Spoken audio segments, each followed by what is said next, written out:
Chiangli will essentially make her debut with her own banner starting on July 26th. So the banner will be available until one day before patch 1.2 is going to be live. Alongside her banner, the Blazing Brilliance weapon banner will also be introduced. The 4-star weapons featured in this banner include the Comet Flare, the Overture and the Undying Flame. Chiangli is a 5-star character and she is wielding a sword. So if you pull the 5-star sword like I did, you can use her, right? You can use her as your main damage dealer. And I threw away a bunch of astrites to pull on the standard weapon banner, but I could play the whole story. For me it was worth it. Now we get to Chiangli's skills. So here's a breakdown of Chiangli's abilities. First we have the basic attacks. She can do up to 4 consecutive strikes, and after that she's dealing fusion damage. After completing the 4th attack, Chiangli enters the true sight for 12 seconds. If you hold down your attack, you have a heavy attack. And the heavy attack on the ground performs an up strike using stamina, and this is inflicting fusion damage.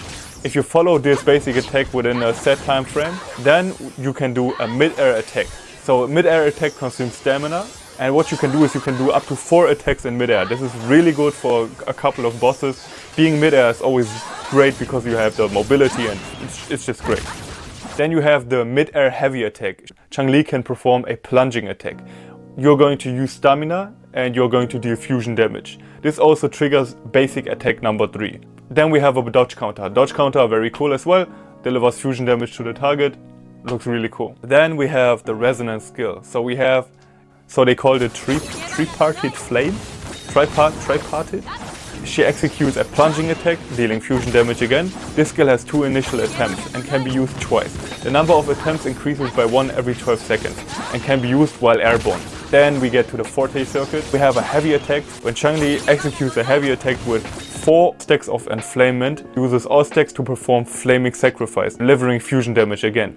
During this, Chiangli takes 40% less damage, so this is great. This is definitely a must-know for everybody. If you don't have a shielder like Johnson, for example, you definitely need this 40% increase to your damage reduction, essentially. And then another buff that she gets is she gets a 25% attack boost, so very nice, very helpful as well. Then we have the intro skill, so Chiangli essentially appears mid-air, strikes the target and enters true sight for 12 seconds. And her outro skill increases the fusion damage of the incoming resonator by 20% and amplifies resonance liberation damage by 25% for 10 seconds, or until the resonator is swapped out. Yet again, very strong. And then in the banner we have the 3 boosted characters. We have Baija, we have Mori and we have Taichi. That's it for the updates. I hope you enjoyed this format. Leave me a comment, leave me a like, leave me a subscribe if you want to see more. I'm really looking forward to invest a lot of time in this channel. It would be amazing to interact with you guys. So see you in the next one. Ciao, ciao.